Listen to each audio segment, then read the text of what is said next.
Good morning. Welcome to your Tuesday morning, early morning intuitive guidance. My desk is such a mess already. I've got a pile of stuff under my elbow, which is not fun. Time to clean up a little bit. I am Dr. Bonnie Nussbaum. I am looking forward to all of my practical rebels popping on this morning because we have a card from a deck that was 7 decks down in one of my rows of decks. Good morning, Abigail. Glad you are here. So this one hasn't seen the light of day in a long time, and it's a lovely deck. It just hasn't surfaced for a while. Good morning, Beth. Welcome. Glad you are here. So it is the Grace Cards deck by Cheryl Richardson. And I know some of you have this deck already, which is awesome. And I think you're going to like this card. And I am going to expand on this card beyond what it appears from the picture the intention is. So let's get on with it, shall we? I'd like you to close your eyes, not if you're driving.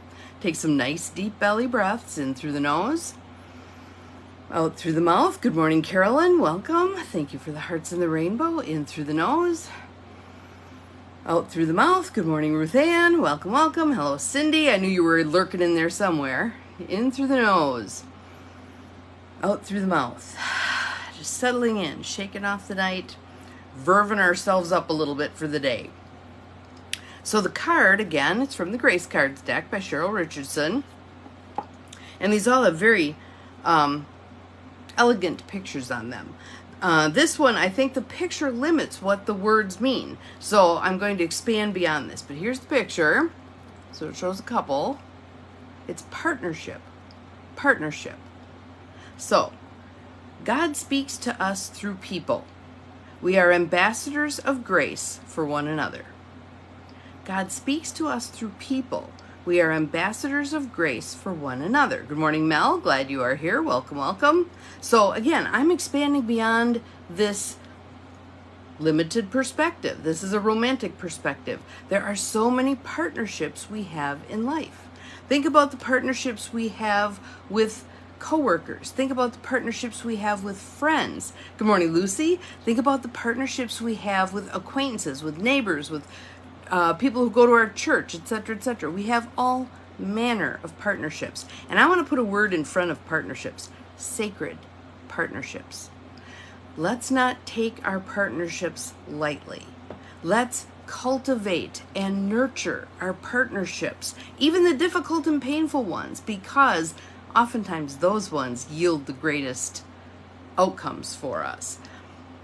When we talk about a soulmate, many people think about this kind of a circumstance, or the people who complete our sentences, etc. Good morning, Linda. Welcome. I also expand the concept of soulmate to include those who drive us nuts, those who are kind of abrasive against us. Why? Because they're showing us someplace we have not yet healed. We have some work to do right there. So they are a soulmate in that they're holding up a mirror so we can see our own reflection and figure out where we might need a tune-up. That's very helpful, isn't it? That's very helpful. Yes, the people who can complete our sentences, etc., are lovely to hang around. But the people who agitate us, stir us up, make us, set us up, not make us, set us up to behave in ways that we don't like, those are awesome people to have in our lives too. They can help us see, what do I need to work on? What do I need to work on? If you have a coworker who with a couple of words can light you up like a Christmas tree, something needs to be addressed. Something needs to be addressed. Use your breath work. Use your taking the war out of our words tools. Use your tapping. Use the things that we are putting in your toolkit, your psychic toolkit, to work through whatever those issues are there. And oftentimes, it's really not about that person.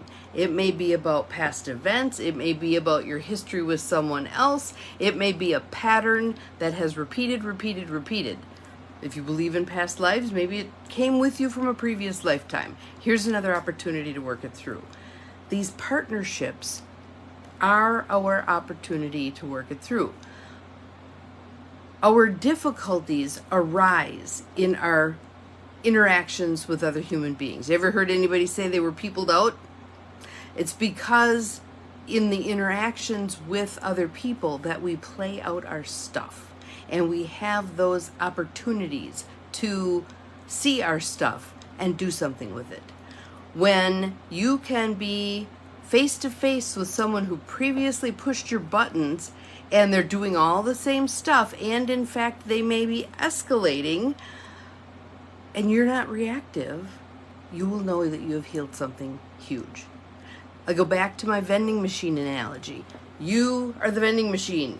This person comes up to you, puts their money in, pushes the button, expects a certain response. Comes up to you, puts their money in, pushes the button, expects a certain response. Lights you up like a Christmas tree, right? Just like clockwork. Then they approach, they put their money in, they push the button. You've healed. You no longer respond. You've cut the cord between that button and reaction. You're done, okay? What do?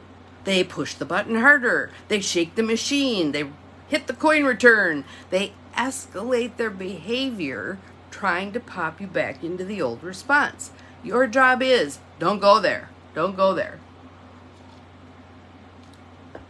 Because eventually what happens? They walk away from the machine. Doesn't mean they're not going to come up to it again and try again just to see, has anything changed, and are they going to go back to their old behavior? Leave that cord cut. Leave that button inoperable. Okay? So, again, those are those partnerships that are abrasive and agitating, but we learn amazing things through them. We learn to heal things that need healing. We learn to be better people. God speaks to us through people. We are ambassadors of grace for one another. Can you imagine handling those circumstances with grace? I still remember it was like a town hall meeting that President Obama did, obviously many years ago. But, there we go. There we go. So the realization that there's a trigger there. There's a trigger there. Now you get to neutralize that trigger. You get to breathe into it, expand it, figure it out, sever it, heal it in your body. Awesome. A town hall meeting where President Obama was talking about a variety of things. There was someone in the audience, a male, who was baiting him, just asking these questions with this edge to his voice that was just, I was getting lit up. But President Obama stayed calm and merely answered the question, moved on to the next person. And I was like, wow, that is self-management. That is the sign of a highly evolved human being. Many of us would have taken the bait and run with it. He did not. And I was very impressed with that. I thought that was awesome. So, we are ambassadors of grace for others. We are ambassadors of grace for others. How do we stay gracious even when others are descending into baser kinds of things? When someone's baiting us, when someone's trying to poke our buttons, when someone is being not pleasant to be around, can we stay in graciousness? It takes practice. It may take a trip to the bathroom. Hang on to that thought. I'll be right back. I need to run to the bathroom. Buy yourself some time. Breathe a bit. Ascend above it. Look down on the situation and go, yeah, we've done this dance a zillion times. There's some old books by Harriet Goldhar Lerner, the Dance of Intimacy and the Dance of Anger. They are awesome books in case you've never read them. But it talks about that subconscious agreement we've made with people to behave in certain ways. So they dance forward, we dance back. We dance forward, they dance back. That dance of intimacy, keeping a distance from each other. Oh, good. I'm glad this is timely. Awesome, awesome. Yes. Thank you for posting that. We are ambassadors of grace for others. Can you stay in grace, which is, again, a higher order level of being, even when others are descending into baser kinds of behavior and comments, etc.? It takes practice. Yes, The Dance of Anger is a fabulous book. So is The Dance of Intimacy. They are great books.